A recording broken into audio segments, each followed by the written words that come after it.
Thank you, New York. Whoa. And let me thank the people of New York for sending Alexandria to the U.S. Congress.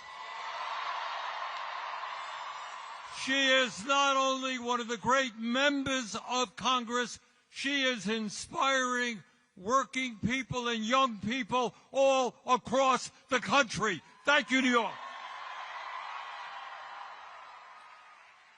Now, everybody knows that a New York City mayor's race attracts a lot of attention.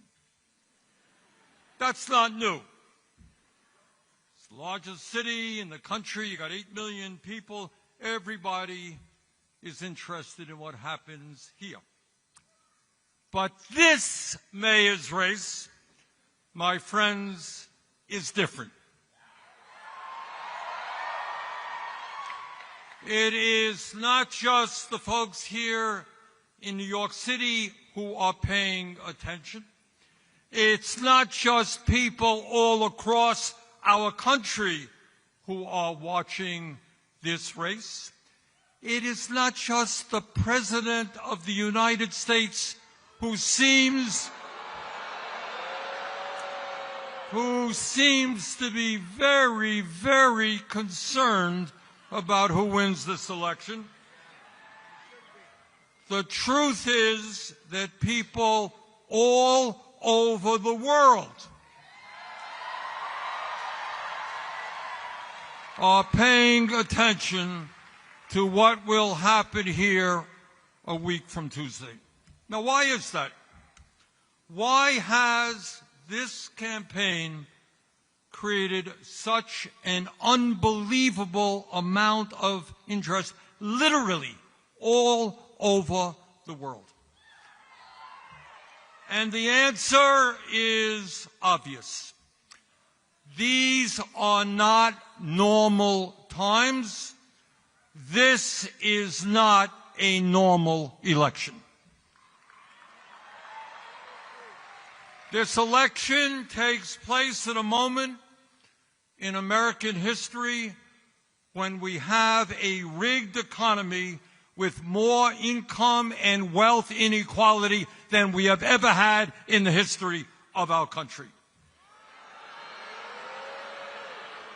This election takes place at a time when the wealthiest people in America have never, ever had it so good, while 60% of people in our country are living paycheck to paycheck, struggling to pay their rent or mortgage, struggling to afford child care or higher education for their kids, struggling to afford health care, struggling to afford decent quality food, struggling how to figure out how they will retire with some shred of dignity after working their entire lives. This election takes place when the United States of America, the wealthiest country in the history of the world, has one of the highest rates of childhood poverty and senior poverty of almost any nation. And when in this rich country, 800,000 Americans, including many veterans, are homeless. This election takes place at a time when we have a president who has given $1 trillion in tax breaks to the top 1%, has given $900 billion in tax breaks to the largest corporations in our country. And to pay for those tax breaks, he is throwing 15 million Americans off the health care they have by slashing Medicaid. And in addition, is forcing over 20 million Americans to see a doubling in their health care premiums. This election is taking place when we have an administration in Washington which every day is moving us toward an authoritarian society, undermining our Constitution and the rule of law. This election is taking place when we have a corrupt campaign finance system which allows billionaires in both political parties to select the candidates they want and to buy elections. Ordinary Americans get one vote. You get one vote. Meanwhile, billionaires get the opportunity to spend as much as they want to elect the candidates they want. That is the context in which this election is taking place. That is why this election is so enormously important, and that is why Zohran Mamdani must become the next mayor of New York.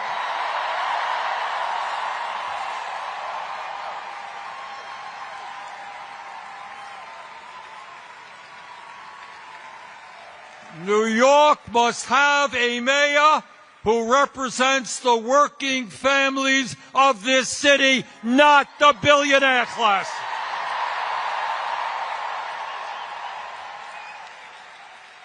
The reason why this campaign has generated so much interest around the world and so much excitement is that people want to know the answer to one very simple question, and that is, in the year 2025, when the people on top have never ever had so much economic and political power, is it possible for ordinary people, for working class people to come together and defeat those oligarchs?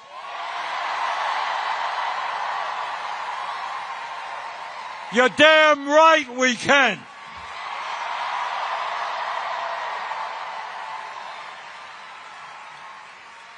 And let me tell you something else. At a moment when Americans are extremely distressed about where we are as a nation, economically and politically, a victory here in New York will give hope and inspiration to people throughout our country and throughout the world.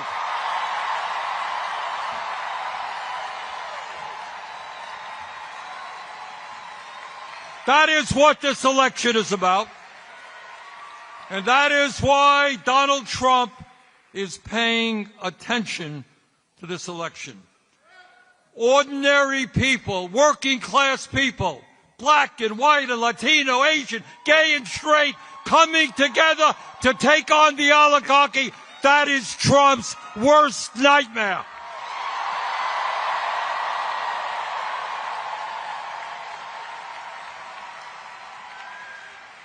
And what Trump and his oligarchic friends know, that if New Yorkers come together and elect Zohran, we can do that from California to Maine. We can defeat the oligarchy.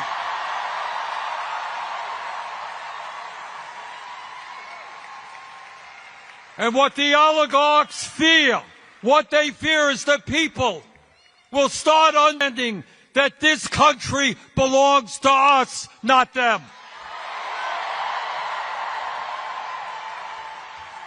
And all over the country, when people are inspired, when people are standing up to power, they will ask some very simple questions. Why are we in the United States the only major country not to guarantee health care to all as a human right?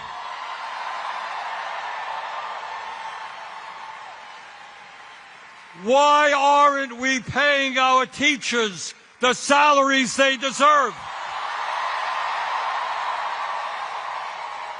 So that we can have the best public educational system in the world.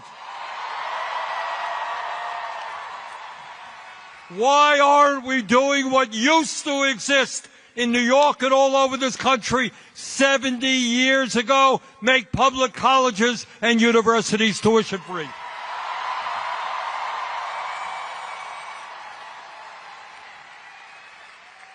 Why in the richest country on earth aren't we ending homelessness and building 5 million units of low-income and affordable housing?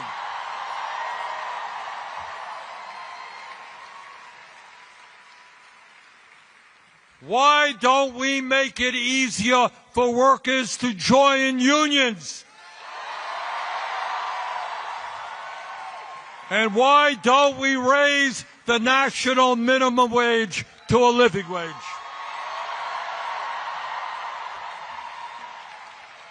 And when so many of our seniors are struggling to cover their basic needs, some 22% of seniors in America are trying to survive on $15,000 a year less. Why aren't we raising Social Security benefits and providing pensions to the workers in this country who desperately need them? And why don't we have a foreign policy which does not spend billions of dollars on a Netanyahu government starving children in Gaza?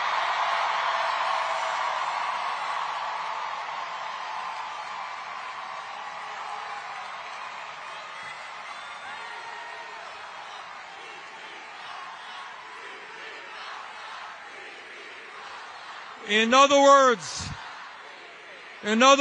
my friends, a victory for Iran will help Americans understand that in the richest country in the history of the world, there is nothing we cannot accomplish.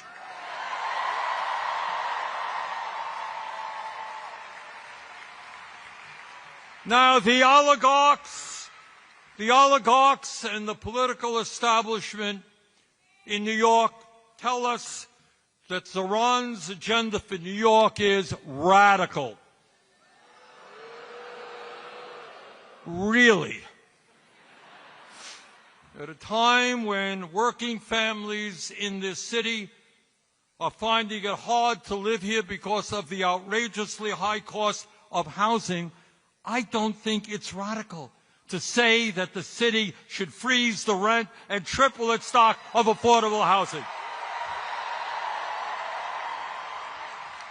That ain't radical. At a time when working families can't afford the high cost of childcare, and psychologists tell us the most important years of human development, intellectual and emotional, are 0 through 4, why shouldn't we have a situation where every child in America gets the best quality child care we can provide?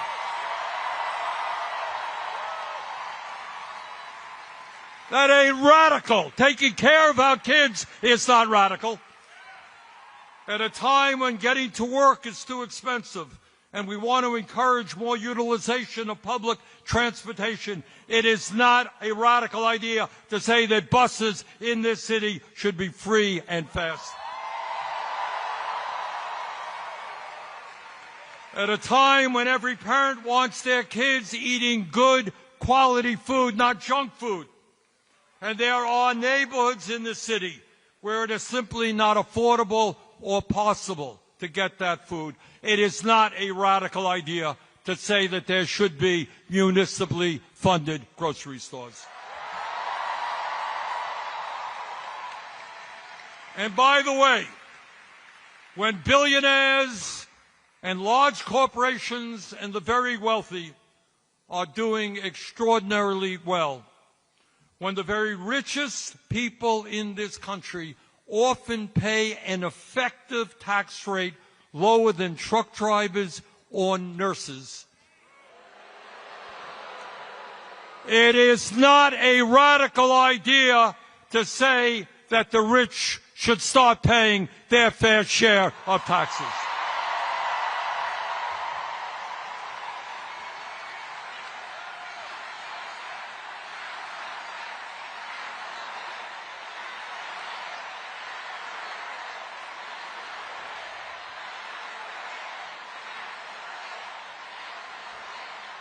Brothers and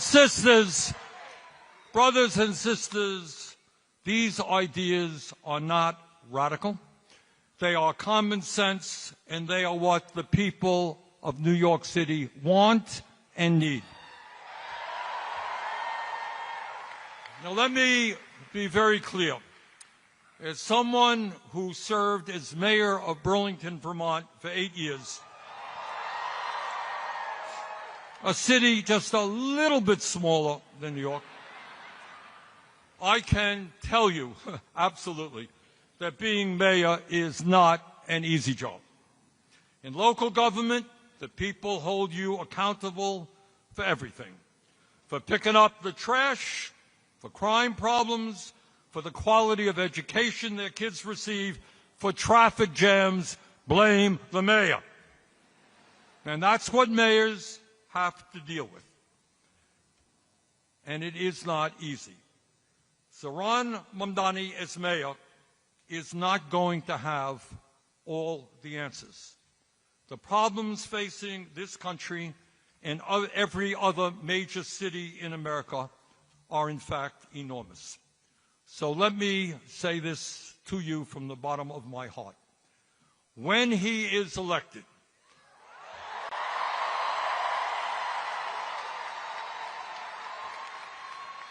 your job is not over. Zohran is going to need your help every single day. In this unprecedented moment in our nation's history, all of us together must act in an unprecedented way. And that means governing New York City and other cities in an unprecedented way. Please do everything you can to work with Zohran in order to make him and his administration the best administration in the history of New York.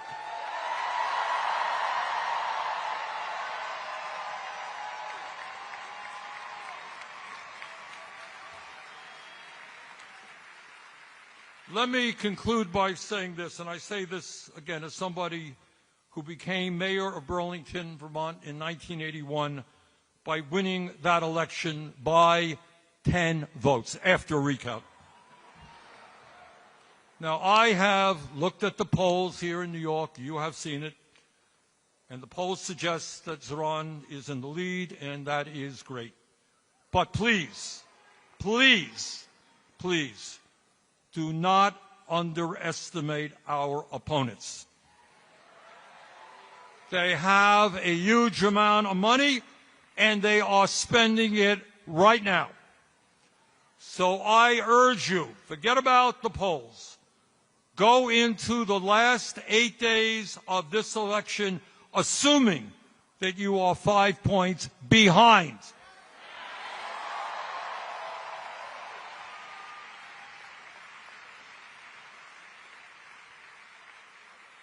So what you guys are going to have to do, along with the other 80,000 volunteers in the Mamdani campaign, you've got to do everything that you can to bring people to the polls in early voting, which is taking place right now, and on Election Day.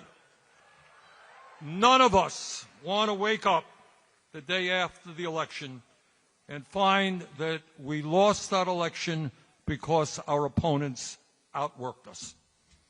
That must not happen.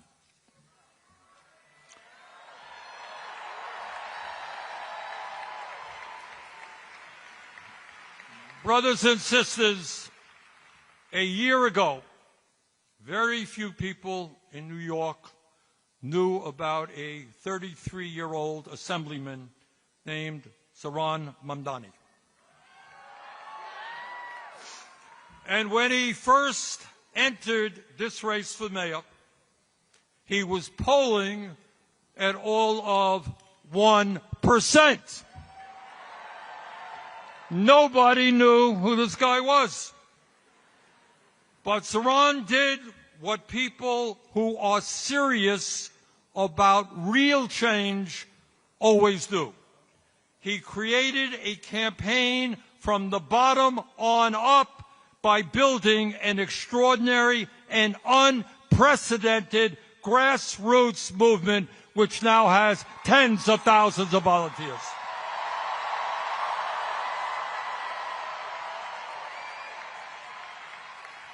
Unlike his opponents, he didn't go running to the billionaires for campaign contributions. He went to the people with an agenda that made sense to them. And despite being outspent 4-1, Zohran won the primary. And brothers and sisters, with your help over the next 8 days, this young man is going to make American history. It is my honor to introduce the next mayor of the city of New York, Zohran Mamdani.